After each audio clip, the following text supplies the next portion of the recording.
इस कार्यक्रम के प्रायोजक हैं श्रीमान महेंद्र कुमार जी गंगवाल, श्रीमती कुसुम जी गंगवाल, श्रीमान राहुल जी गंगवाल, श्रीमती सुनीता जी गंगवाल, श्रीमान विनीत जी गंगवाल, श्रीमती रीना जी गंगवाल, कुमारी गाथा धार्मिक, कुमारी नयांशी, कुमारी रिविधा, कुमारी आर्या, कुमारी ईशना एवं समस्त गंगवाल परिवार, श्यामनगर, जयपुर, राजस्थान।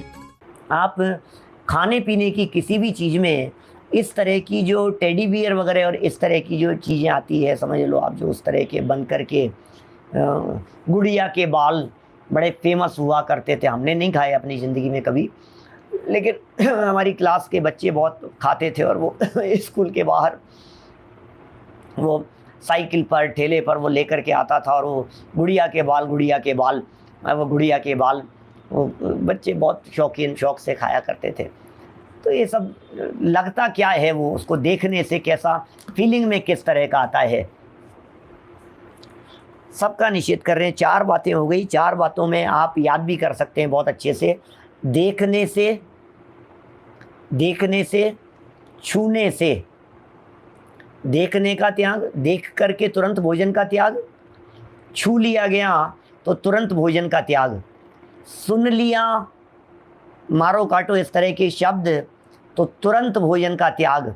और इतना ही नहीं, चौथे स्टेप पर कह दिया, यदि आपको किसी भी तरह की हिंसक बातें या मांस, नॉनवेज, शराब आदि से रिलेटेड कुछ भी बातें आपके मन में, आपके चित्त में, आपके चिंतन में, आपके विकल्पों में चलने लगी, तो मन में भी यदि इस तरह की बात आ गई तो ईमानदारी रखते हुए आपको उस समय भोजन का त्याग कर देना चाहिए।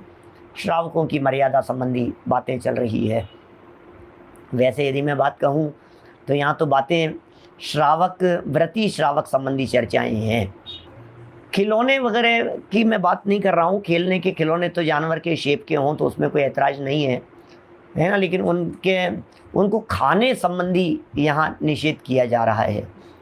खिलौने तो अलग अलग तरह के जानवरों के शेप के हों, गाड़ी के शेप के हों, वो तो खिलौने हैं, वो तो खेलने की चीज़ है। वो तो उसमें भी बच्चे को सिखा सकते हो, बेटा इसको जो डॉग है, बेटा एलिफेंट है, देख ये एलिफेंट को किस तरह से प्यार करना है, इसको प्यार से रखना है इसको, तो फिर वो उसके प्रति वात्सल्य भाव और जीवों के प्रति करुणा बुद्धि, नहीं देखिए गिर गया, इसकी चोट लग जाएगी, तो इस तरह से वो भावनाएं डेवलप होती है। जैसे अपन कहते हैं ना, क्या कहते हैं उसे, सहानुभूति की जो भावना होती है, ये बहुत मायना रखती है, इस तरह की भावनाएं अंदर में होना।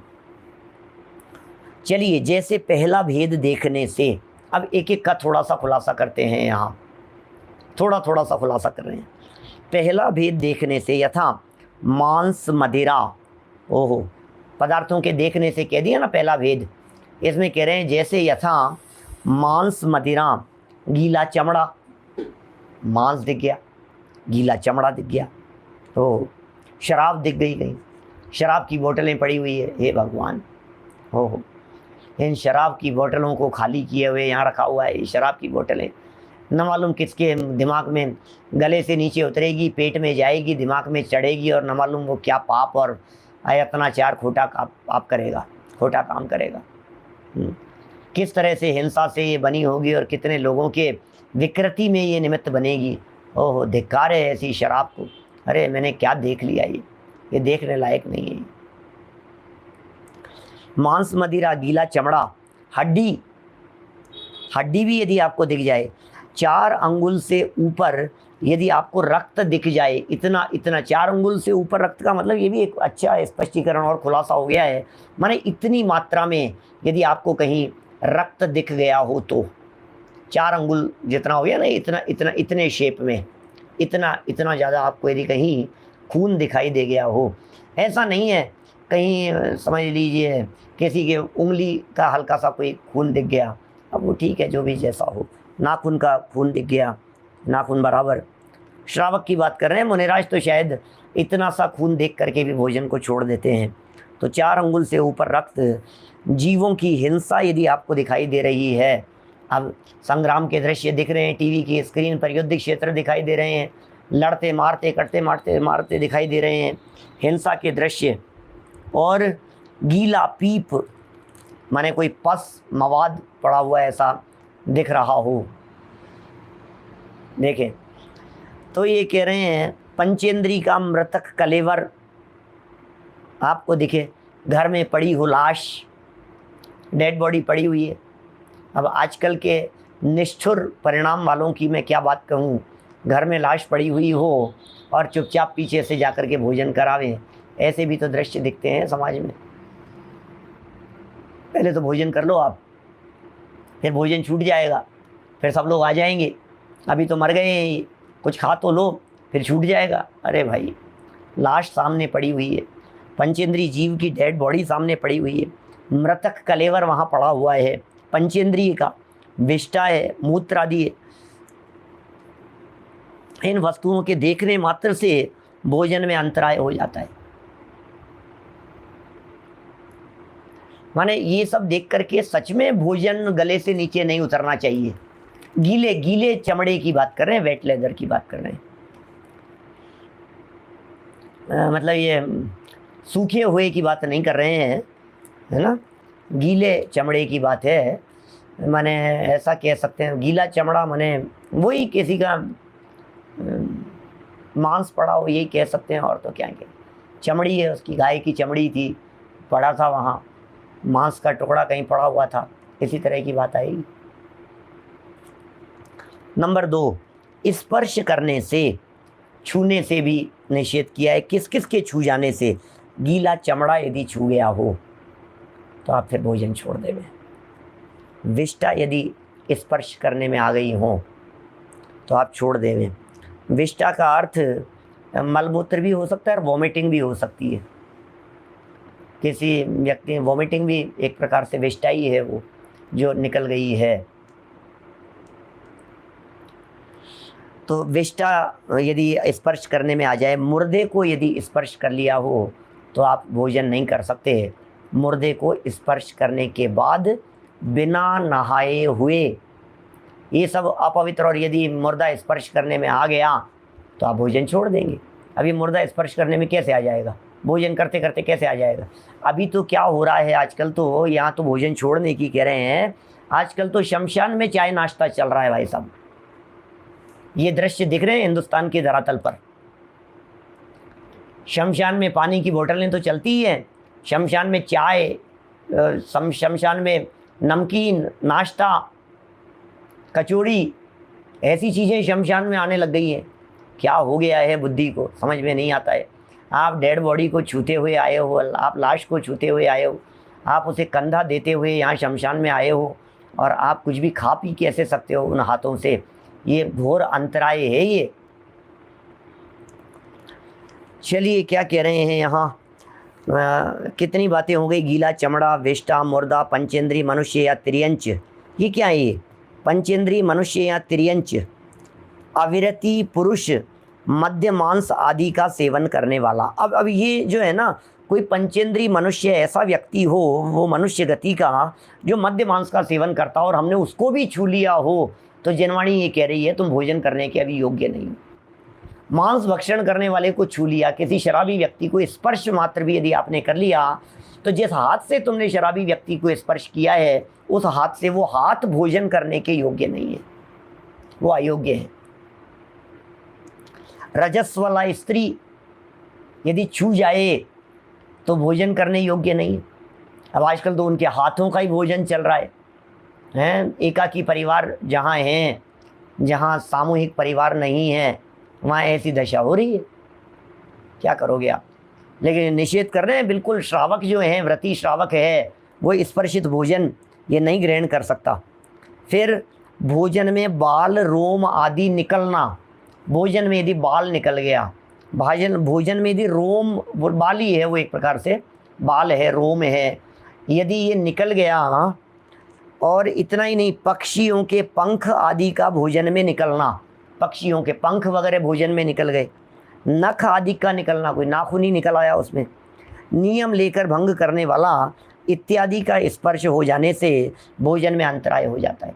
अब क्या करते हैं वो लोग? कभी होता है ऐसा, दिनेश सिंह जी साहब, कभी ऐसी परिस्थिति बन जाती होगी, कई बार बनती है इस तरह की परिस्थिति, जब भोजन करते करते रोटी में बाल आ गया, जब भोजन करते करते सब्जी में बाल आ गया, तो क्या करते हैं बोलो? यहाँ शिक्षा ये दी जा रही है, अरे धिक्कार है, ऐसी स्वार्थ वृत्ति को आप क्या भोजन कर रहे हैं, छोड़ दो। एक दिन आधा पेट यदि भोजन रह गया तो क्या फ़र्क पड़ गया है, लेकिन करते क्या हैं, जिस घास में बाल निकला हो उस घास को निकाल करके अलग कर देते हैं, बाकी भोजन कर लेते हैं। जिस दाल में बाल निकला हो दाल की उस कटोरी को अलग कर देते हैं और दोबारा दूसरी दाल ले लेते हैं। ऐसा दिखता है। पकौड़ी में यदि एक बाल आ गया तो उस पकौड़ी को अलग कर देंगे, आप दूसरी पकौड़ी ले लेंगे। यहाँ तो भोजन छोड़ने के लिए कह रहे हैं, अंतराय जान करके। ओहो, परिणामों में इतनी शिथिलता होनी चाहिए, सहजता होनी चाहिए। अरे भैया, ये खाने योग्य नहीं है, ये सेवन करने योग्य नहीं है। जब एक घास के अंदर भोजन में यदि ये बाल निकल गया है, यदि एक पकौड़ी के अंदर बाल निकल गया है कि नहीं बाकी तो सही, अरे बाकी तो सही है का मतलब एक पकौड़ी में बाल निकलने का मतलब पकौड़ी बनाते समय कितनी असावधानी रखी गई है। मैं ऐसा भोजन आज तो कम से कम नहीं ग्रहण कर सकता हूँ। क्या माने क्षीण परिणाम है जी, कुल मिलाकर के परिणाम क्षीण हो गए, शिथिल हैं परिणाम। मेरा शिथिल कहने का मतलब ये कहना चाह रहा हूँ मैं, परिणाम इतना लाइट परिणाम था भोजन का कि ऐसी विकृति देख करके तुरंत छूट गया। ठीक है ना। देखिए आप जिस समय आप हैंडशेक कर रहे हैं उस समय भोजन नहीं कर रहे हैं आप। कोई शराबी व्यक्ति है, कोई नॉनवेज खाने वाला है, किसी के साथ में ऑफिस में कर्मचारी में, सरकारी ऑफिसों में, इस तरह के जहाँ आपके कलीग हैं, कोई दूसरे धर्म जाति संप्रदाय वाले हैं, आप उनसे हाथ मिला रहे हैं, तब जो है सो है, लेकिन कम से कम हाथ मिलाते हुए उन हाथों से भोजन तो नहीं करें, ये कहना चाह रहे हैं यहाँ। और भोजन करते करते यदि सामने वाले ने आकर के हाथ मिला लिया आपसे तो आप फिर भोजन नहीं कर सकते हैं, ये बात यहाँ कहना चाह रहे हैं। ठीक है ना। देखिए साहब, कमल जी बोरा साहब क्या लिख रहे हैं यहाँ, ये सब समझदारी की बातें कह रहे हैं, शिक्षाप्रद बातें कह रहे हैं। चरणानुयोग का मतलब होता है आर्ट ऑफ लिविंग। चरणानुयोग का मतलब होता है जीवन कैसे जिया जाए। चरणानुयोग का मतलब होता है खान पान कैसा हो, उठना बैठना कैसा हो, चलना फिरना कैसा हो। ये सब चीज़ें जहाँ सिखाई जाती है वो सब चरणानुयोग कहलाता है। ये चरणानुयोग का ग्रंथ होने से इस तरह की उत्तम उत्तम बातें यहाँ अपने को रोजाना कुछ न कुछ जानने को मिलती रहती है। 4 प्रकार के अंतरायों में 2 प्रकार के अंतराय हमने यहाँ पढ़ लिए। नंबर 1, देखने से, दिखने मात्र में निषेध कर दिया, और नंबर 2, यदि स्पर्श करने में आ जावे तो भी हमने उसका त्याग कर दिया। ऐसी बात और समझना, ये कह रहे हैं बाल वगैरह के स्पर्श की जहाँ बात है ना, आप भोजन करते करते ऐसे बालों के अंदर, कई बच्चे ऐसे होते हैं, ऐसे बालों में हाथ फेरता रहेगा और फिर उन बालों के हाथ से भोजन करेगा, ये ठीक नहीं है बात। उन बालों से के हाथ से भी भोजन नहीं करना चाहिए। ये स्पर्श संबंधी सावधानी की बात कह रहे हैं। हमारे ब्रह्मचारी सुमत प्रकाश जी भाई साहब जैसे तो यदि ज़मीन पर हाथ टच हो जाए तो भोजन ग्रहण नहीं करना। अपवित्र है वो ज़मीन, वहाँ जीव जंतु हैं, सूक्ष्म है, हमें नहीं दिख रहे हैं, धूल भी हो सकती है, गंदगी भी हो सकती है, वहाँ पैर भी रखे हैं आपने, उस जगह पर आप हाथ टच हो, इसलिए शुद्ध हाथ धो करके 3 बार हाथ धोएं, साबुन से हाथ धोएं। हाथ भी ऐसे नहीं, हाथ धोने का भी तरीका है, ये उंगलियों को उंगलियों में डालकर इस तरह से बराबर, जिससे उंगलियों के साइड में जो होते हैं ना, ये इस जगह पर यदि किसी तरह की कोई बैक्टीरिया वगैरह या कोई इस तरह का कुछ हो, जीव जंतु हो, तो वो सब धुल जाएं, सब साफ़ हो जाएं। इस तरह की बात कह रहे हैं यहाँ, इस तरह से बराबर बहुत अच्छे से हाथ धो करके अपने को भोजन ग्रहण करना चाहिए। देखिए और कह रहे हैं नीचे, तीसरी बात, सुनने से। सुनने से क्या भाई साहब, सुनने से क्या होगा, क्या सुनने की बात कर रहे हैं? बोले मांस के बारे में सुन लिया, और मदिरा, मांस छूने से, मांस का शब्द सुनने से, मदिरा, हड्डी आदि के, तथा मारो, काटो, काटो काटो इत्यादि कठोर शब्द। ओहो, ऐसे शब्द जहाँ सुनाई दे रहे हो, मारो काटो की ध्वनि जहाँ सुनाई दे रही हो, कोई श्रावक वहाँ भोजन कैसे कर सकता है? ये कह रहे हैं अग्नि लगने आदि उपद्रवों की आवाज़, आग लग गई किसी के यहाँ, और तेज आग लग गई, आग लग गई। अब ये शांति से भोजन कैसे करेगा? आपके आस पड़ोस में कहीं आग लग गई है, फैक्ट्री में आग लग गई, इधर उधर कहीं आग लग गई है। कितने लोगों को तो प्राण पे बनाई है, उनकी तो जान जा रही है, और हम भोजन कर ले वें। ऐसी बातें सुन कर के इतने कठोर दिल वाले तो हम नहीं हैं क्या?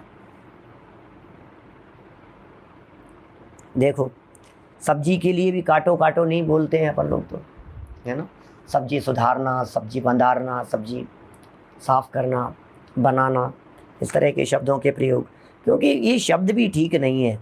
अग्नि लगने आदि उपद्रवों की आवाज़, रोना आदि का कारुण्यजनक शब्द, करुणाजनक ऐसे शब्द सुनाई दे रहे हों, रोने आदि की बातें हों, स्वचक्र परचक्र के आक्रमण का शब्द लो।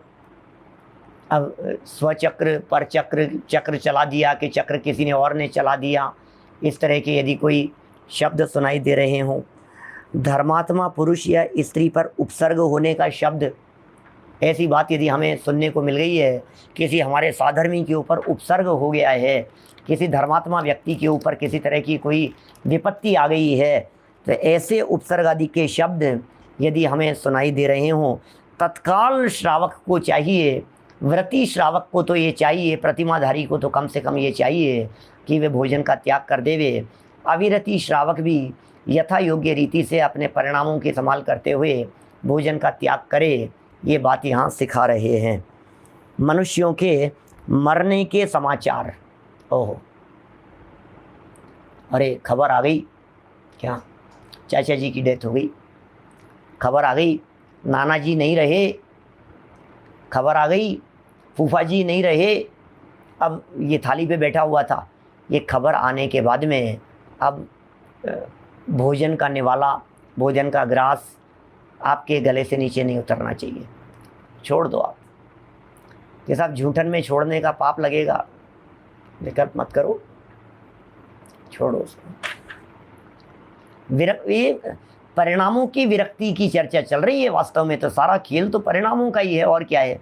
हमारा जैन शासन, जैन दर्शन तो सिर्फ और सिर्फ परिणामों की बात करता है, परिणामों की संभाल की बात करता है। हमने यदि अपने परिणामों को नहीं संभाला तो कौन संभालेगा हमारे परिणामों को? और इतनी किसी की मौत की खबर सुनने के बावजूद भी हम रसना इंद्रिय के विषय के लोभ का संवरण नहीं कर पाए, ऐसा कैसे हो सकता है? नेमिनाथ जी भी तो श्रावक ही थे ना, पशुओं का क्रंदन सुन करके वे भोजन छोड़ करके निकल गए ना क्या? नेमिनाथ स्वामी ने आखिर भोजन क्यों छोड़ा? नेमिनाथ स्वामी को आखिर वैराग्य क्यों आया? पशुओं का क्रंदन सुन करके ही ना। ये तो पशु कैसे परेशान हो रहे हैं, रो रहे हैं, चीख रहे हैं, चिल्ला रहे हैं, और मैं भोजन करने के लिए जाऊं, बारात लेकर के अंदर जाऊं, भोजन ग्रहण करेंगे, मिष्ठान भोजन ग्रहण करेंगे अंदर जा करके? नहीं भाई। मनुष्यों के मरने के समाचार, जिन धर्म, जिन बिंब, जिनवाणी, जैन साधु, चार बातें कह दी। जिन धर्म, जिन बिंब, जिनवाणी, धर्म हो, प्रतिमा हो, जिनवाणी हो और जैन साधु हो, इन पर उपसर्ग या इनका अविनय के शब्द सुनाई पड़ने पर किसी व्यक्ति ने मुनिराज का अपमान कर दिया, किसी व्यक्ति ने जिनवाणी का अवर्णवाद कर दिया, किसी व्यक्ति ने जिन बिंब का अवर्णवाद कर दिया, कहीं जिन बिंब चोरी की घटना हमने सुन ली, ये सब भोजन करते करते समय की बात चल रही है, आगे पीछे की नहीं। यदि भोजन करते समय ये सब बातें हमारे सामने आती है तो तुरंत अंतराय जानकर हमें उस भोजन को उसी समय छोड़ देना चाहिए। जिन धर्म पर उपसर्ग आ जाए, धर्म पर उपसर्ग आ गया है, जिन बिंब, जिनवाणी और जैन साधुओं पर उपसर्ग आ जाए, अथवा इनका अविनय के शब्द सुनाई पड़ने पर, अब ये सब सुनने वाला था ना चौथा पॉइंट, चार बिंदु कहे यहाँ अंतराय के संदर्भ में। नंबर पहला, देखने संबंधी अंतराय। हमें दिख रहा है, अरे कहते हैं ना, आंखों देखे मक्खी नहीं निगली जाती, आपको दिख रहा है, उसके बावजूद आप भोजन कर रहे हैं, कैसे कर सकते हैं। नंबर 2 कहा था स्पर्श करने से, यदि स्पर्श में हो जावे तो त्याग कर देना। नंबर 3 कहा सुनने का, पहले देखने का, फिर छूने का, टच हो जाए तो त्याग कर देना, फिर यदि सुनने में आ जाए तो त्याग कर देना। देखिए, किसी अपराधी को फांसी लगने का शब्द तथा चांडाल आदि के शब्द इत्यादि बातों के सुनने मात्र से व्रती श्रावक के भोजन में अंतराय उपस्थित होता है। इन सब बातों को सुनकर के व्रती श्रावक अपने भोजन को छोड़ देता है, भोजन का त्याग कर देता है। संयमी है, व्रती है, विवेकवान है, विवेकशील व्यक्ति है, तुरंत भोजन को छोड़ देता है। पॉइंट नंबर 4, अंतिम बिंदु की तरफ हम लोग बढ़ रहे हैं। मन में विकल्प होने से, क्या अब मन में आपको मारने पीटने का विकल्प आ गया। मन में विकल्प होने का अर्थ, इसको अभी खुलासा तो ये करेंगे ही, लेकिन मैं ये कह सकता हूँ मन में तीव्र कषाय के परिणाम होने पर भोजन नहीं करें। गुस्से में भोजन कराएं नहीं, गुस्से में भोजन करें नहीं। क्रोध में किया गया भोजन जहरी बनाएगा अंदर जाकर के। हाँ, जो भोजन क्रोध में किया गया है, जो भोजन मायाचार पूर्वक किया गया है, जिस भोजन में लोभ, लालच, अनैतिकता ये सब मिश्रित हैं, जिस भोजन में, वो सब विकृति पैदा करने वाला होगा। देखिए, मन के विकल्प होने से, यथा भोजन करते समय ऐसा विचार आ जाए कि अमुक पदार्थ मांस, विष्ठा, रुधिर या पीप के समान है। लो, अभी कैसी बात कह दी, अब कैसी बात कह दी है, हमें ऐसा लगने लग गया ये तो मांस जैसा है, तो मांस जैसा है, तो आप खा नहीं सकते उस चीज़ को। यदि आप मांस जैसा समझ लेंगे तो मन में विकल्प आ गया आपके, विष्ठा जैसा दिख रहा है, तो कैसे कैसे भोजन ग्रहण करेंगे आप। रुधिर जैसा लग रहा है और पीप जैसा दिखाई दे रहा है, तो मन में ही ऐसी घृणा का भाव होता है कि आप उसका सेवन नहीं कर सकते। अनुपसेव्य जैसा है, घृणास्पद दिखने पर भी आप यदि उसका, घृणास्पद होने पर भी यदि आप उसका सेवन कर रहे हैं, इसका सीधा सीधा सा अर्थ ये है कि आप बहुत बड़ी भूल में हैं, नासमझी में हैं आप। जिसमें ऐसी ग्लानि हो जावे, भोजन के समय मलमूत्र की बाधा हो जावे, भोजन के समय मलमूत्र की तीव्र बाधा हो गई और आपको जाना पड़ गया। भोजन में त्यागी हुई वस्तु मर्यादा भूलकर भक्षण कर लेना, त्याग की हुई चीज़ थी, खाने में आ गई, अब खाने में आ गई, तुरंत ध्यान भी आ गया हमारे को, अब ध्यान आ गया तो छोड़ दीजिए भोजन, अब भोजन ग्रहण नहीं करेंगे हम। ये उसका असली प्रायश्चित तो, तात्कालिक प्रायश्चित तो यही है ना कि अभी मैंने खा लिया है, अब मैं खाने का त्याग कर रहा हूँ, ये प्रायश्चित है उसका। तो मर्यादा भूलकर भक्षण कर लेना। भोज्य पदार्थ में ऐसी शंका हो जाना कि ये मेरे लेने योग्य है या नहीं। लो, ये भी तो मन के विकल्प संबंधी ही बात है। खाने योग्य पदार्थ था, सामने रखा हुआ था, सब लोग खा रहे थे, मन में ये विकल्प खड़ा हो गया कि ये पदार्थ मेरे खाने योग्य है या नहीं है। क्या ये पदार्थ मेरे खाने योग्य है या नहीं है, और फिर भी खा रहे हो आप उसे। जब आपको पता लग गया कि ये पदार्थ मेरे खाने योग्य नहीं है, या हो भी सकता है और नहीं भी हो सकता है, कन्फ्यूजन की स्थिति है ना, कन्फ्यूजन के अंदर नहीं खाया जाता है, क्या नहीं होता है ऐसा। इत्यादि विकल्पों के मन में आ जाने से भोजन में अंतराय होता है। कितनी बातें कह दी है और कितनी सावधानी पूर्वक शिक्षाप्रद बातें हमें यहाँ कह दी गई है। इन सब बातों के भोजन में होने से भोजन में अंतराय होता है। इस कार्यक्रम के प्रायोजक हैं श्रीमान महेंद्र कुमार जी गंगवाल, श्रीमती कुसुम जी गंगवाल, श्रीमान राहुल जी गंगवाल, श्रीमती सुनीता जी गंगवाल, श्रीमान विनीत जी गंगवाल, श्रीमती रीना जी गंगवाल, कुमारी गाथा धार्मिक, कुमारी नयांशी, कुमारी रिविधा, कुमारी आर्या, कुमारी ईशना एवं समस्त गंगवाल परिवार, श्यामनगर, जयपुर, राजस्थान।